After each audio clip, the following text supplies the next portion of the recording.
Dr. Tom Vendetti had the wonderful opportunity to travel to Dharamsala, India, to do an on-camera interview with His Holiness, the 14th Dalai Lama. The interview focused on three areas. First, China and the preservation of the Tibetan culture.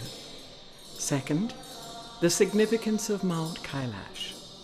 Tom wanted information about Mount Kailash related to a pilgrimage that he and the legendary flute player, the late Paul Horn, completed in 1991, and also for a future pilgrimage to the Holy Mountain.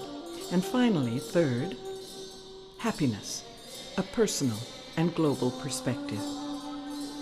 Dharamsala is a scenic area located in the mountains, offering wonderful treks to the foothills of the Himalaya Mountains.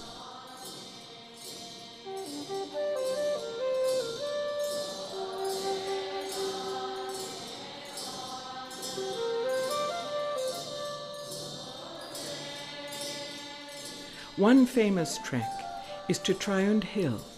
It takes about 6 hours to complete, where you will often encounter goats on the trail,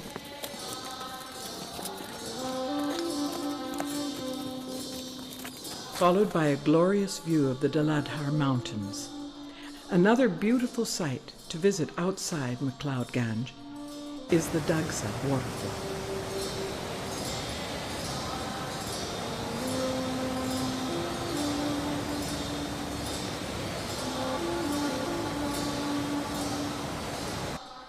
While visiting Dharamsala and seeing the Tibetan refugees at the Dalai Lama temple, Tom recalled the history that led to His Holiness leaving Tibet.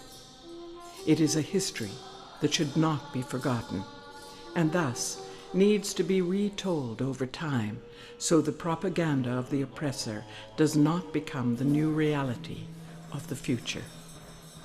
Let's listen to a 1950s news clip before His Holiness comments on the proposed subject matter.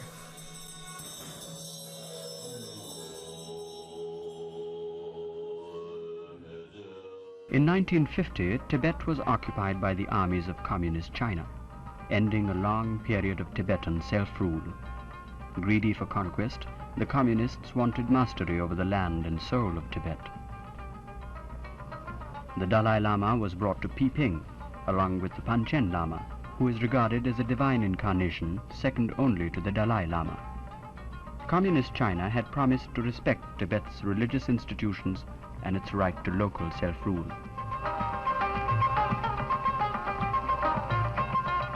In 1955, at the Bandung Conference, the pledge to Tibet seemed strengthened as Communist China's premier, Zhou Enlai, joined in the declaration of the 5 principles of peaceful coexistence between nations.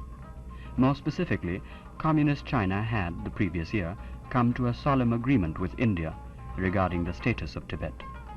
At Bandung, the nations of Asia and Africa declared that imperialism had no place in the modern world. Nations and people were to be free.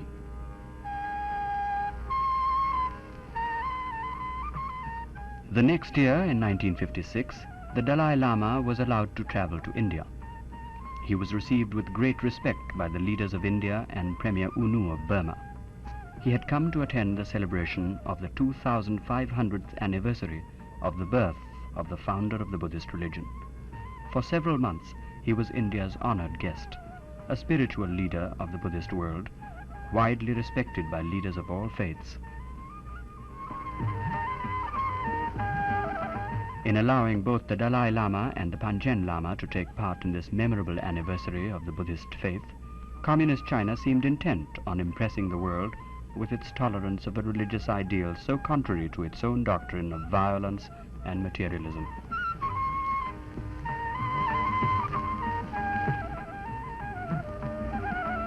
But in Tibet itself, the Communists were gradually imposing their will, breaking their pledge to respect local government and customs.